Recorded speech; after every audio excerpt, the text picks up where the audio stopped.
Hello everyone, मैं are के sir. मैं एक बार फिर से आपका बहुत बहुत स्वागत करता हूं साथियों अपने इस यूट्यूब के प्लेटफॉर्म पे जिसका नाम है हिंदी प्रैक्टिस किंग। तो आइए दोस्तों, हर रोज़ की बात ही आज हम लोग फिर एक नए प्रश्नों की श्रृंखला को लेकर आप लोग के सम्मुख प्रस्तुत हो चुके हैं।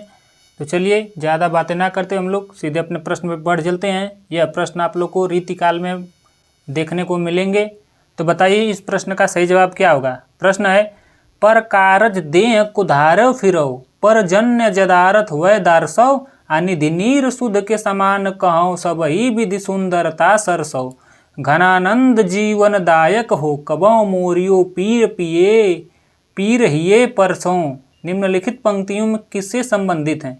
बताइए इसमें कहा क्या गया है। इसमें यही पूछा गया है किससे संबंधित है। समुद्र से संबंधित है, या फिर बादल से संबंधित है, या गंगा से संबंधित है, या सुजान से संबंधित है, या श्री कृष्ण से संबंधित है। बताइए इस प्रश्न का सही जवाब क्या होगा। इसका आप लोग अगर मतलब समझ जाएंगे तो आप लोग समझ जाएंगे कि इसके विषय में कहा गया है। यह सबसे पहली बात तो यह जो है कथन किनका है, यह घनानंद जी का है। किनके बारे में? घनानंद जी की कृति से ली गई है। और घनानंद जी कहते हैं कि पर कारज देह को धारव, अर्थात हे बादल तुम दूसरों के लिए शरीर धारण करके घूमते रहो और सच्चे बादल की तरह बरसो, अनिधि नीर शुद्ध के समान कहो, यानी कि तुम अमृत के समान शुद्ध जल बरसाओ और सब तरह से सुंदरता फैलाओ। और आगे पंक्ति, घनानंद जीवन दायक हो, अर्थात हे घनानंद तुम जीवन देने वाले हो, मेरी पीड़ा को भी अपने हृदय में स्थान दो। यह छंद किससे है? यह छंद घनानंद के प्रेम और विरह की भावना को व्यक्त करता है। कवि बादल के माध्यम से अपनी पीड़ा को क्या कर रहा है? व्यक्त करना चाहता है। देखिए किससे संबंधित है? यह बादल से संबंधित है। बादल के बारे में बताया गया है, न कि और कहीं। यहाँ पे पर्जन्य का मतलब ही बादल होता है। क्या होता है? बादल। याद रखिएगा। अगला प्रश्न है, रीतिकाल में वीर काव्य लिखने के लिए सर्वाधिक प्रसिद्धि किनको मिलती है? बताइए कौन है रीतिकाल में जो सर्वाधिक वीर काव्य लिखते हैं? ऑप्शन ए है केवश जी, ऑप्शन बी है मतीराम जी, ऑप्शन सी है भूषण जी, या ऑप्शन डी है पद्माकर जी, या ऑप्शन ई है कवि देव। बताइए कौन है जो वीर काव्य में जो सर्वाधिक प्रसिद्धि मिली है रीतिकाल में वीर काव्य लिखने के लिए? बताइए इसका सही जवाब हो जाएगा option C is the right answer. कौन हो जाएंगे? भूषण जी। वीर काव्य लिखने वाले कौन है? भूषण जी हैं। भूषण की रचना कौन कौन है? एक तो छत्रसाल दशक है और एक शिवा बावनी है। कौन है? एक छत्रसाल दशक और एक है शिवा बावनी। याद रखिएगा। और इनको जो कवि भूषण किसने कहा? इनको कवि भूषण कहा किसने कहा? बताइए कौन से राजा थे वो? थोड़ा सा मेरा भी ध्यान उतर, हाँ याद आ गया। सोलंकी के जो राजा थे, चित्रकूट के जो सोलंकी राजा थे, उन्होंने इन्हें कवि भूषण कहा था। चलिए अगला प्रश्न है, कौन से रीतिकालीन कवि आपस में भाई भाई माने जाते हैं? बताइए। जस्ट मैं आप लोग को हर रोज हर वीडियो में आप लोग को बताता हूँ कौन कौन भाई हैं। एक तो मतीराम जी हैं प्लस भूषण जी हैं और इनके साथ सोमनाथ नहीं है। कौन है? एक तो जटाशंकर त्रिपाठी हैं। कौन है? जटाशंकर त्रिपाठी। और एक है चिंतामणि। कौन है? एक चिंतामणि। देखते हैं किस ऑप्शन में मिलते हैं ये लोग। चिंतामणि। ये चार लोग क्या हैं? भाई भाई हैं। क्या हैं? भाई हैं। याद रखिएगा। तो देखते हैं हम लोग। चिंतामणि, यहाँ भूषण मिल गए, चिंतामणि लेकिन पद्माकर नहीं। चिंतामणि, भूषण और मतीराम तीनों लोग मिल गए। तो option E is the right answer. क्या हो जाएगा? Option E. इसमें जटाशंकर त्रिपाठी नहीं दिया है, लेकिन कोई बात नहीं, आप लोग जान लीजिए चौथे भाई इनके जटाशंकर त्रिपाठी जी हैं।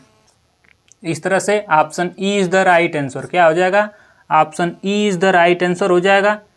चलिए अगले प्रश्नों की ओर बढ़ चलते हम लोग। अगला प्रश्न है, निम्नलिखित में से कौन सा विकल्प रचना और रचनाकार की दृष्टि से गलत है? यहाँ पे ध्यान दीजिए कौन गलत है यही पूछा है, अर्थात 3 विकल्प सही हैं, एक विकल्प गलत है, वही गलत आप लोग को फाइंड आउट करना है।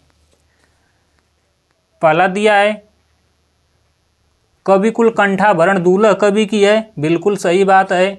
रस सारांश काव्य निर्णय, यह सब भिखारी दास की है, बिल्कुल सही बात है। श्रृंगार सागर आलम जी का है, नहीं भाई यह गलत बात है। श्रृंगार सागर किनका है? मोहनलाल मिश्र का है। किनका है श्रृंगार सागर? यह है मोहनलाल मिश्र का है। किनका है? मोहनलाल मिश्र जी का है। आलम जी की कौन सी रचना है? आलम जी की रचना है माधवानल कामकंदला। कौन सी है? माधवानल कामकंदला। कामकंदला यह किनकी है? यह आलम जी की रचना है, याद रखिएगा। तो इस तरह से ऑप्शन सी गलत हो जाएगा। रहस्य कुलपति मिश्र बिल्कुल सही है। इस तरह से option C is the right answer. इस प्रश्न का सही जवाब क्या हो जाएगा? Option C. अगला प्रश्न है, निम्नलिखित में से कौन सा कवि रीति मुक्त काव्य धारा का नहीं है? यहाँ पे ध्यान दीजिए, नहीं है, अर्थात कौन, या तो रीति सिद्ध होगा या तो रीतिबद्ध होगा। तो आप लोग जानते हैं सिद्धि किनको मिलती है? मैं ट्रिक बताया हूँ कि रीति काल में जो रीति सिद्ध है मात्र एक ही है। कौन रीति सिद्ध है? रीति सिद्ध है बिहारी जी। कौन है? बिहारी जी। इनकी एकमात्र रचना है बिहारी सतसई। बिहारी सतसई एकमात्र रचना है। कितना दोहा इसमें मिलता है? 719 दोहा मिलता है। रीति सिद्ध यानी कि सिद्धि प्राप्त करने वाले कौन है? बिहारी जी हैं। ऐसे भी ट्रिक आप लोग से याद रख सकते हैं कि सिद्धि दिलाते हैं कौन? बिहारी, बांके बिहारी यानी कृष्ण भगवान। ऐसे भी ट्रिक से आप लोग याद रख सकते हैं। बाकी सब लोग रीतिबद्ध काव्य धारा से हैं। और रीति मुक्त में कौन कौन है? एक तो बोधा है, एक आलम है, एक ठाकुर हैं, एक द्विजदेव हैं और एक है घनानंद। घनानंद इत्यादि लोग क्या हैं? रीति मुक्त काव्य धारा के अंतर्गत आते हैं, अर्थात भिखारी दास नहीं। यही एक ऑप्शन इसका सही जवाब हो जाएगा। भिखारी दास नहीं आते हैं, बाकी सब लोग क्या हैं? रीति मुक्त काव्य धारा से आते हैं। यही 5 लोग, 2 2 4 1 5, यही 5 लोग क्या हैं? रीति मुक्त काव्य धारा से आते हैं, याद रखिएगा। बहुत अच्छा प्रश्न है। अगला प्रश्न है, निम्नलिखित रचनाओं में उनके रचनाकारों के साथ सुमेलित करना है। कवि कुल कल्पतरु किनकी है भाई?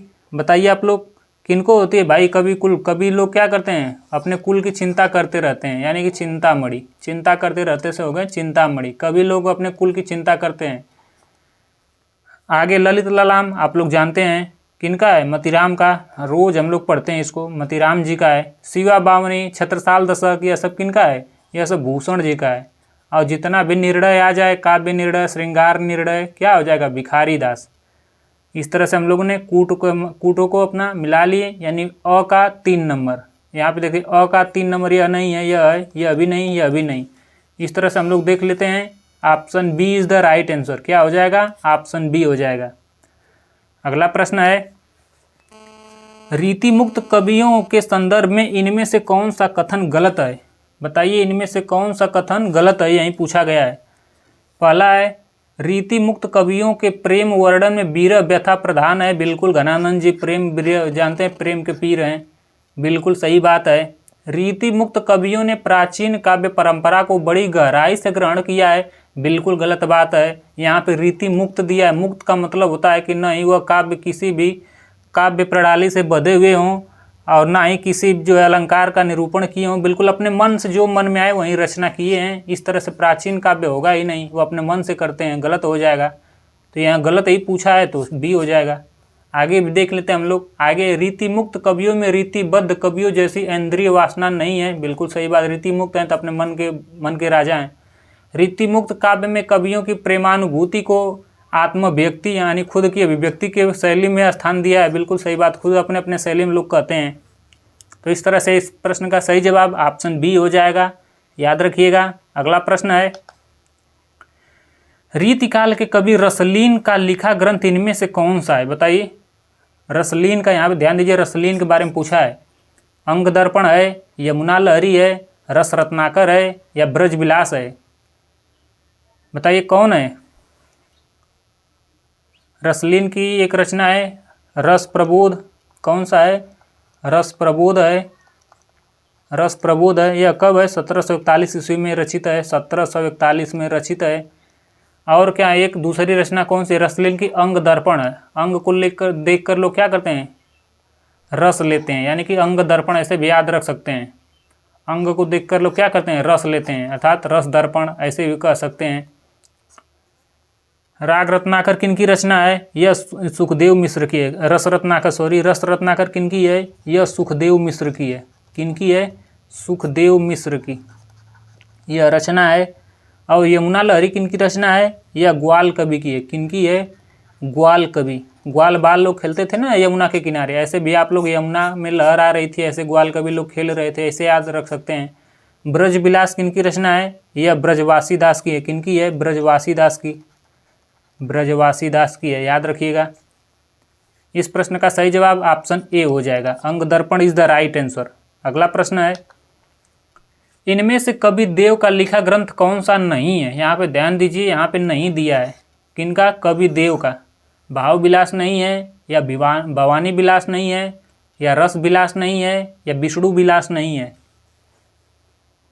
बताइए, इसका सही जवाब हो जाएगा ऑप्शन डी, कौन एक नहीं है? विष्णु विलास नहीं है। भवानी विलास, भाव विलास, रस विलास, यह सब किनकी है? यह सब यह सब कवि देव की है। किनकी है? कवि देव की है। और विष्णु विलास नहीं है। विष्णु विलास है किनकी? यह लाल कवि की है। किनकी? लाल कवि की है। इनका मूल नाम क्या था? मूल नाम गोरे लाल था। क्या नाम था? गोरे लाल को ही लाल कवि लोग कहते हैं। और इनकी एक और रचना है, उस रचना का नाम क्या है? एक और इनकी रचना है, उस रचना का नाम छत्र प्रकाश है। क्या है? छत्र प्रकाश, याद रखिएगा। छत्र प्रकाश एक इनकी और रचना है।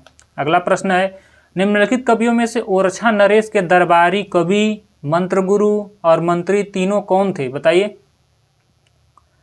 कवि देव थे, या फिर केशवदास थे, या चिंतामणि जी थे, या भूषण जी थे? ओरछा नरेश कौन थे? इंद्रजीत। कौन थे? इंद्रजीत थे। अब इंद्रजीत के दरबार में कौन रहते थे? केशवदास। कौन रहते थे? केशवदास। केशवदास का उपनाम क्या था? बताइए, इनका दूसरा नाम क्या है? दूसरा नाम कह सकते हैं, या फिर इसी को आप लोग वास्तविक नाम कह सकते हैं। वास्तविक नाम इनका क्या है? वेदांती मिश्र है। क्या नाम है? वेदांती मिश्र इनका मूल नाम है, याद रखिएगा। इस प्रश्न का सही जवाब हो जाएगा Keshavdas. Option B is the right answer. कौन थे? केशवदास थे। देव की कौन कौन रचना है? मैं बताया हूँ, देव की जितना भी विलास है, भाव विलास, अष्टयाम, भवानी विलास, सुजान विनोद, सब इनकी रचना है। अगला प्रश्न है, निम्नलिखित ग्रंथों में से कौन सा ग्रंथ केशव रचित नहीं है? बताइए, कौन सा ग्रंथ है जो केशवदास ने उसकी रचना नहीं किया है? ऑप्शन के अकॉर्डिंग बताइए। पहला है, विज्ञान गीता के रचनाकार नहीं है, या जहांगीर जो चंद्रिका के रचनाकार नहीं है, या छंदमाल के रचनाकार नहीं है, या भाषा भूषण के रचनाकार नहीं है। बताइए, इस प्रश्न का सही जवाब क्या होगा? इसका सही जवाब हो जाएगा भाषा Bhushan is the right answer. यह किनकी रचना है? यह जसवंत सिंह की रचना है। किनकी? जसवंत सिंह की रचना है। भाषा भूषण किनकी है? भूषण लिख दिया, जसवंत सिंह। किनकी है? जसवंत सिंह की है। जहांगीर जय चंद्रिका, विज्ञान गीता, छंदमाल, यह सब किनकी है? यह सब केशवदास की है। अगला प्रश्न है, निम्नलिखित में से कौन सा ग्रंथ चिंतामणि का नहीं है? बताइए, कौन सा ग्रंथ चिंतामणि का नहीं है? चिंतामणि, मतीराम, जटाशंकर त्रिपाठी, भूषण जी, ये लोग क्या हैं? भाई चारों लोग हैं। कौन इनकी एक रचना नहीं है? यहाँ पे नहीं दिया है। काव्य विवेक बिल्कुल इनकी रचना है। काव्य के लिए क्या चाहिए? विवेक चाहिए। उसके लिए लोगों को चिंता होनी चाहिए। ऐसे ट्रिक से आप लोग याद रख सकते हैं। कभी लोग अपने कुल की क्या करते हैं? चिंता करते हैं। बिल्कुल सही बात है, यह भी चिंतामणि की है। काव्य प्रकाश बिल्कुल चिंतामणि की है। कवि प्रिया इनकी नहीं है। कवि प्रिया यह सब किनकी है? प्रिया या यानी कि महिला के नाम पे कौन ज़्यादा रचना रचे हैं? क्या बताया हूँ? यह किनकी रचना है? केशवदास की है। किनकी है? केशवदास की। कवि प्रिया, रसिक प्रिया, रामचंद्रिका, नक्सिक, छंदमाल, रतन बावनी, विज्ञान गीता, जहांगीर जय चंद्रिका, सब किनकी रचना है? सब केशवदास की रचना है। चिंतामणि की कौन कौन सी रचना है? चिंतामणि की कवि कुलकल्पतरु, रस विलास, काव्य विवेक, काव्य प्रकाश, श्रृंगार मंजरी, छंद विचार, सब किनकी है? सब चिंतामणि की है। अगला प्रश्न है, नहीं पराग नहीं मधुर मधु नहीं विकास इहीं काल, अली कली सोबध्यों आगे कौन हवाल। उपर्युक्त काव्य पंक्तियाँ किस भाषा में? बताइए, इसकी भाषा क्या है? अवधी है, या ब्रज भाषा है, या खड़ी बोली है, या मैथिली है? बताइए, यह किस भाषा में है? यह ब्रज भाषा में। किस भाषा में है? ब्रज भाषा में है। इसमें कहा क्या गया है? इसमें कहा क्या गया है? बताइए। पहले तो आप लोग जान लें कि यह जो दोहा है, यह अलंकार का एक उत्कृष्ट उदाहरण है, जहाँ पे अप्रस्तुत के माध्यम से प्रस्तुत पर व्यंग किया जाता है। यहाँ भौरे को राजा और कली को रानी के रूप में दर्शाया जाता है। यहाँ पर राजा को यह समझाने की कोशिश की जाती है कि अभी तो रानी का युवा अवस्था भी पूरी तरह नहीं आई है और वह अभी से ही इतने आसक्त हो गए हो तुम कि आगे तुम्हारा राज्यपाठ क्या होगा। और इसी तरह से यह जो पंक्ति है इसके माध्यम से राजा को यह बताया जाता है कि अभी तो फूल में पराग भी नहीं आया है और न मधुर रस है, न ही इसके विकास का समय है, और भंवरा अभी से ही कली पर फंसा हुआ है और आगे इसका क्या होगा। यह दोहा जय सिंह को संबोधित करते हुए अपनी उनकी जो नई नवेली पत्नी थी उन्हीं के प्रेम में डूबे हुए विलासिता पे लिखा गया है। यह किनका है, यह बिहारी जी का है। तो इसका सही जवाब हो जाएगा ब्रज भाषा में लिखे हैं। अब बिहारी जी हैं तो आप लोग समझ ही जाएंगे बिहारी जी ब्रज भाषा में हैं, ब्रज भाषा के रचनाकार हैं। अगला प्रश्न है, इसमें राजा को बताया जाता है कि अभी आपकी कली खिली भी नहीं, यानी कि पूरी तरह से युवावस्था को प्राप्त नहीं, और उसके पीछे इतने पागल हो चुके हैं कि आप अपना राजपाट भूल गए हैं। यही सब बताया गया है बिहारी जी के इस पंक्ति के माध्यम से। प्रबोध पचासा के रचनाकार कौन है? भूषण जी हैं, या देव जी हैं, या पद्माकर भट्ट जी हैं, या फिर रसखान जी हैं? बताइए। इसका सही जवाब हो जाएगा, क्या हो जाएगा? पद्माकर भट्ट। प्रबोध पचासा किनकी रचना है? पद्माकर भट्ट की है। किनकी है? पद्माकर भट्ट की है, याद रखिएगा, मोस्ट इम्पॉर्टेंट है। और उनकी कौन कौन सी रचना है? एक तो इनकी रचना है हिम्मत बहादुर बिरुदावली। कौन है? हिम्मत बहादुर बिरुदावली इनकी एक रचना है। इसमें कितना 211 छंद है, और इसमें जो है सौर वर्णन किया गया है, और यह प्रबंध काव्य है। और इनकी एक और रचना है, उसका नाम है प्रताप सिंह बिरुदावली। क्या है? प्रताप सिंह बिरुदावली इनकी रचना है। इसमें कितना है? 117 छंद में प्रताप सिंह के शौर्य का वर्णन किया गया है। और एक इनकी रचना है राम रसायन एक इनकी रचना है। यह वाल्मीकि रामायण का छायानुवाद है। इसमें 731 छंद है। और अगला है जगद विनोद, एक और इनकी रचना है जगद विनोद। याद रखिएगा, यह सब पद्माकर भट्ट जी का रचना है। अगला प्रश्न है, निम्नलिखित में से क्या रीति मुक्त कवि की विशेषता नहीं है? यानी यहाँ पे कौन पूछा जाए तो क्या लिख दिया है? कौन सा एक रीति मुक्त की विशेषता नहीं है? यहाँ पे नहीं दिया है, और रीति मुक्त के बारे में पूछा है, अर्थात घनानंद, द्विजदेव, ठाकुर, आलम, बोधा, इन सब लोग के बारे में पूछा है कि उन लोगों को क्या एक विशेषता नहीं है। पहला है रीति मुक्त कवियों का प्रेम वर्णन व्यथा प्रधान है। बिल्कुल सही बात है, वहीं पिछला वाला प्रश्न लग रहा है। प्राचीन काव्य परंपरा का अनुसरण इनके उल्लेखनीय विशेषता है। नहीं भाई, प्राचीन मैं बताया हूँ ना, नहीं है, बल्कि क्या है, भाव के अनुसार अपने जो मन में भाव उत्पन्न हो रहा है वो मुक्त है ना, बिल्कुल किसी भी रीति से बधे हुए नहीं है, किसी भी अलंकार में बधे हुए नहीं है, किसी भी काव्य से बधे हुए नहीं है, एकदम पूरी तरह मुक्त हैं। जो अपने मन में आता है वहीं लिखते हैं, किसी भी प्राचीन काव्य परंपरा का अनुसरण नहीं करते हैं। तो अगर नहीं दिया है तो यही हो जाएगा सही। अगला है ऑप्शन सी में, इनके प्रेम में उदात्तता है, रीतिबद्ध कवियों जैसी इंद्रिय वासना नहीं है। बिल्कुल सही बात है, यहाँ पे रीतिबद्ध जैसी नहीं, बिल्कुल रीतिमुक्त है, यहाँ पे नहीं दिया है तो सही हो जाएगा। इस धारा के काव्य में कवियों की प्रेमानुभूति को आत्मव्यक्ति की शैली के में स्थान प्राप्त है। बिल्कुल आत्मानुभक्ति यानी खुद की जो अनुभव उनके माध्यम से लिखते हैं, बिल्कुल सही बात है। तो क्या हो जाएगा? ऑप्शन बी इसका एक गलत हो जाएगा। अगला प्रश्न है, रीतिकालीन काव्य की प्रमुख प्रवृत्ति क्या रही है? बताइए। नीति रही है, या राज प्रशस्ति रही है, या भक्ति रही है, या श्रृंगारिकता रही है? बताइए। इसका सही जवाब हो जाएगा, आप लोग देखते हैं श्रृंगारिकता बहुत ज़्यादा रहती है। अलंकार जब लिख रहे हैं तो अलंकार में श्रृंगार बिल्कुल रहेगा। Option D is the right answer हो जाएगा। इसीलिए तो विश्वनाथ प्रसाद मिश्र कहे हैं कि इसको कोई श्रृंगार काल कहना चाहे तो रीतिकाल को क्या कह सकता है? श्रृंगार काल कह सकता है। कौन सा काल? श्रृंगार काल। श्रृंगार काल किसने कहा? यह भी एक प्रश्न पुटअप हो गया। यानी किसने कहा? विश्वनाथ प्रसाद मिश्र ने। किसने? विश्वनाथ प्रसाद मिश्र ने। अगला प्रश्न है, रीतिकाल के संदर्भ में रीति काव्य किसे कहते हैं? बताइए। रीति काव्य कहते किसे हैं? यही पूछा गया है। पहला ऑप्शन है जिसकी रचना विशिष्ट पद्धति में हो, अर्थात अलंकार वगैरह में हो, और नियमों को व्याकरण के नियमों को दृष्टि से क्या किया है, दृष्टि को ध्यान में रखकर की गई हो। बिल्कुल सही बात है, तो बिल्कुल यही हो जाएगा, option A is the right answer हो जाएगा। जिसकी आत्मा ही अलंकार हो, नहीं भाई गलत बात। जो गुण विशिष्ट रचना हो, कोई जरूरी नहीं है कि जिसके पास गुण है उसी की वही रचना करेगा, बिल्कुल गलत बात है। बिना गुण वाला व्यक्ति भी रचना कर सकता है। जो भारतीय परंपराओं का वर्णन करे, कहीं नहीं लिखा गया है कि रीति काल के लोग भारतीय परंपराओं का ही उल्लेख करते हैं, बिल्कुल गलत बात है। Option A is the right answer, बिल्कुल सही हो जाएगा। अगला प्रश्न है, सतसैया के दोहरे जो नावक के तीर, देखन में छोटन लगे घाव करे गंभीर। किसके दोहों के लिए कहा गया है? बिहारी जी का यह दोहा है। किनका है? बिहारी जी का। बिहारी सतसई से लिया हुआ यह दोहा है, तभी तो यहाँ लिखा है सतसैया के दोहरे जो नावक के तीर, देखन में छोटन लगे पर घाव करे गंभीर।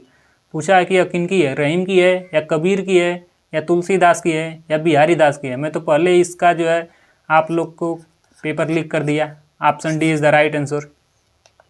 अगला प्रश्न हो जाएगा, निम्नलिखित में से कौन आचार्य और कवि दोनों रूप में जाने जाते हैं? बिल्कुल मैं इसके बारे में बता चुका हूँ। कौन है आचार्य और आचार्य और कवि दोनों? घनानंद जी हैं या केशवदास जी हैं या बिहारी जी हैं या कवि देव जी हैं? इसका सही जवाब हो जाएगा कवि देव जी हैं। कौन है? देव। कवि को क्या है? आचार्य और कवि दोनों माने जाते हैं। कौन माने जाते हैं? कवि देव। इनकी रचना कौन कौन है? एक तो भाव विलास है, एक अष्टयाम है, एक भवानी विलास है, एक राग रत्नाकर है, एक कुशल विलास है, एक देवचरित है, और तरंग है, देवमाला प्रपंच है, देवमाया प्रपंच, और हो जाएगा देव शतक, और सुजान विनोद, प्रेम तरंग इत्यादि इनकी रचनाएं हैं। लिखना चाहें तो लिख सकते हैं। चलिए मैं लिख ही दे रहा हूँ, यहाँ पे लिख दे रहा हूँ। कवि देव को हम लोग यहीं पे ख़त्म कर दे रहे हैं, ताकि आगे इनके बारे में बस ऐसे ओरली बता दिया करेंगे कौन कौन इनकी रचना है। थोड़ा सा वीडियो लंबा होगा लेकिन कोई बात नहीं, जानकारी भरपूर होनी चाहिए। एक तो है भाव विलास, जितना विलास है कवि देव ही हो जाएंगे। भाव विलास, भवानी विलास, मैं पिछले वीडियो में इनके बारे में बताया हूँ, फिर भी एक बार यहाँ देख लेते हैं ताकि याद हो जाएगा। और कौन सी एक है? कुशल विलास, और एक इनकी रचना कौन सी है? जाति विलास। 5 रचना इनकी विलास हैं। जाति विलास, और एक इनकी रचना कौन सी है? बहुत सारी इनकी रचनाएं, और सारी जो नॉर्मल रचनाएं जो विलास में नहीं लिखे उसको भी हम लोग देख लेते हैं। जैसे कि अष्टयाम एक इनकी रचना हो गई, और हो गई राग रत्नाकर एक इनकी रचना हो गई, और एक इनकी रचना देवचरित हो गई, और एक इनकी रचना हो गई प्रेम चंद्रिका। रामचंद्रिका तो उनकी है, केशवदास की। यहाँ पे प्रेम चंद्रिका इनकी है। और एक हो जाएगा शब्द रसायन, इसी को काव्य रसायन भी कहते हैं। और एक रचना इनकी हो जाएगी सुख सागर। सुजान सागर तो घनानंद की है, इनकी सुख सागर है, सुख सागर तरंग। और एक इनकी रचना है देवमाया प्रपंच। कौन है? देवमाया प्रपंच। और इनकी एक लास्ट रचना है देव शतक। क्या है? देव शतक। और क्या है? सुजान विनोद प्रेम तरंग मैं लिख दिया हूँ ना यहाँ पे, प्रेम चंद्रिका लिखे हैं, सॉरी प्रेम तरंग भी एक है, प्रेम तरंग। और एक है सुजान विनोद। कौन सी एक रचना है? सुजान विनोद, याद रखिएगा, इंपॉर्टेंट प्रश्न है। चलिए अगले प्रश्नों की ओर बढ़ चलते हैं हम लोग। अगला प्रश्न है, बरवा नायिका भेद किनकी रचना है? कृपाराम की, रहीमदास की, तुलसीदास की या फिर केशवदास की? यह किस भाषा में है? बरवा नायिका भेद यह अवधी भाषा में है। किस भाषा में है? अवधी भाषा में है, इसलिए थोड़ा इसको आप लोग ध्यान में रखिएगा। और जो बरवा नायिका भेद है यह रीति निरूपक प्रथम ग्रंथ है। और किस पर आधारित है? भानुदत्त के संस्कृत में जो रचित रसमंजरी उसी के आधार पर रचित है। इसका सही जवाब हो जाएगा रहीमदास। किनकी रचना है? Rahimdas. Option B is the right answer. आप लोग ऐसे भी याद रख सकते हैं, नायिकाओं के बारे में ज़्यादा लिखने वाले कौन हैं? रहीमदास हैं। या फिर आप लोग याद रखने के लिए राम रहीम भी इनका नाम रख के याद रख सकते हैं। राम रहीम जानते हैं ना। अब आप लोग को बताने की आवश्यकता तो है नहीं राम रहीम के बारे में। क्या है, नायिकाओं के बारे में ज़्यादा आसक्त कौन थे, ऐसे भी याद रख सकते हैं रहीम या फिर राम रहीम। ऐसे भी ट्रिक है याद रखने की, और कोई औचित्य किसी को ठेस पहुँचाना नहीं है। अगला प्रश्न है, काव्य निर्णय की रचना किसने की है, बताइए। मैं बताया हूँ जितना निर्णय है वो किन की है, भिखारी दास की है। जितना भी निर्णय आ जाए भिखारी दास राइट आंसर हो जाएंगे, और किसी के यहाँ जाने की आवश्यकता ही नहीं है। जैसे काव्य निर्णय हो गया, रस सारांश हो गया, और श्रृंगार निर्णय हो गया, छंदारणव पिंगल हो गया, अमर कोश हो गया, विष्णु पुराण हो गया, शतरंज शतिका हो गया। यह सब किनकी रचना है, सब भिखारी दास की। चलिए यहीं पे थोड़ा सा हम लोग भिखारी दास को भी देख लेते हैं। जब देव को देख लें तो इनको भी देख लेते हैं। एक रचना इनकी रस सारांश, कौन सी एक रचना है, रस सारांश है। और कौन सी एक रचना है, काव्य निर्णय, यहाँ पे आप लोग देख ही रहे हैं। एक इनकी रचना है श्रृंगार निर्णय, कौन सी है, श्रृंगार निर्णय इनकी एक रचना है। और एक रचना इनकी कौन है, छंदारणव पिंगल है। छंदारणव पिंगल किनकी रचना है, भिखारी दास की है, याद रखिएगा। और एक इनकी रचना है अमर कोश, या फिर इसी को शब्द नाम कोश भी कहते हैं, शब्द नाम कोश, या फिर ब्रैकेट में इसी को अमर कोश भी कहते हैं। क्या कहते हैं, अमर कोश। अगला प्रश्न है, सॉरी अगली इनकी रचना है विष्णु पुराण भाषा, कौन सी है, एक विष्णु पुराण भाषा भी इनकी एक रचना है। और कौन सी एक रचना, लास्ट इनकी रचना है शतरंज शतिका, कौन सी है, शतरंज शतिका इत्यादि भिखारी दास की रचनाएं हैं। थोड़ा सा आप लोग इसको ध्यान रखिएगा। रसिक प्रिया के रचनाकार कौन है, बताइए आप लोग। रसिक प्रिया के रचनाकार कौन है, जिनकी रचना रामचंद्रिका है, कवि प्रिया है, रतन बावनी है, वही है विज्ञान गीता है। महिलाओं के नाम पे प्रिया आप लोग देख रहे हैं, तो सबसे ज़्यादा महिलाओं के नाम पर लिखने वाले कौन हैं, परमानंद जी हैं, या नंददास जी हैं, या सुंदर जी हैं, या फिर केशव दास जी हैं। कौन है, केशव दास। रसिक प्रिया, कवि प्रिया, विज्ञान गीता, जहांगीर जस चंद्रिका, नखशिख, छंदमाल, सब किनकी है, सब इनकी है। जिनको, और इनकी जो केशव दास की एक रामचंद्रिका जो है, कौन सी है, रामचंद्रिका, इसको कौन, शुक्ल ने क्या कहे थे, छंदों का अजायब घर है। क्या कहे थे, अरे सॉरी, केशव दास को क्या कहे थे, कठिन काव्य का प्रेत। और रामस्वरूप चतुर्वेदी क्या कहे थे, यह क्या है, यह जो है छंदों का अजायब घर है। रामचंद्रिका को क्या कहे थे, छंदों का अजायब घर है।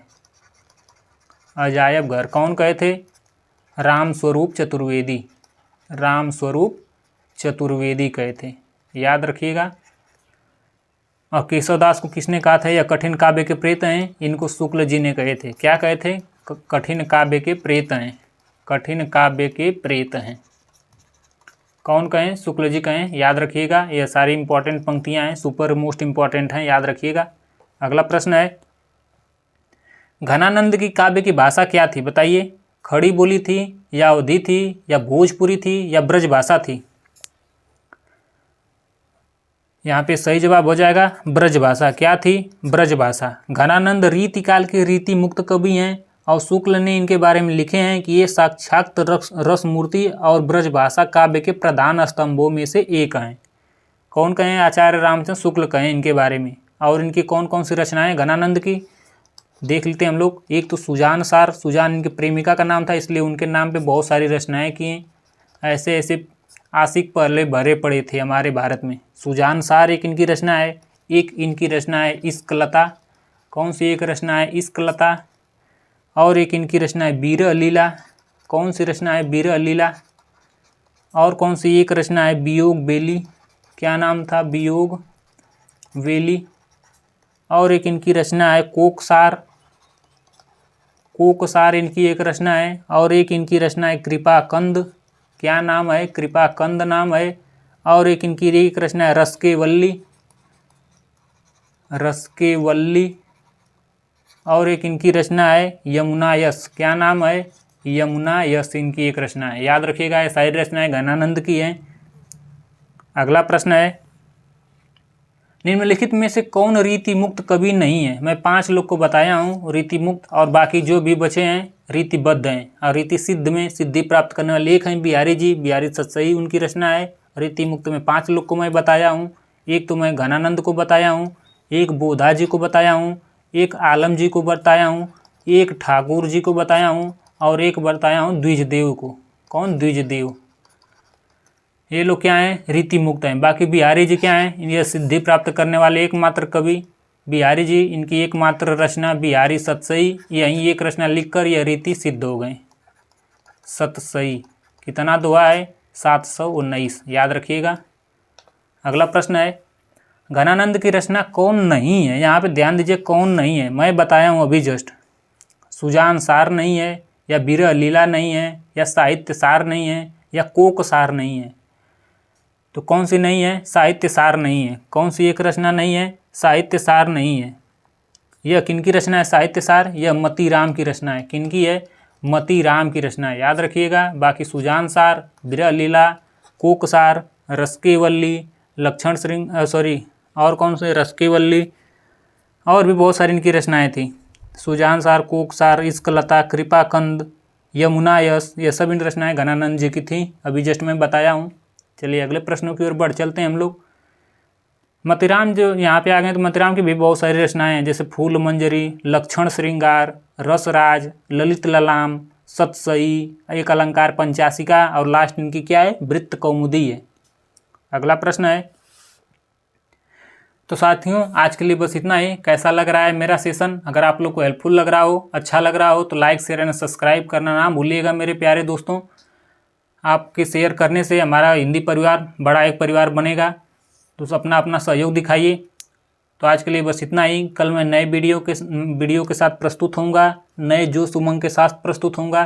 तो आज के लिए बस इतना ही। अपने आर के सर को इजाज़त दे दीजिए। धन्यवाद।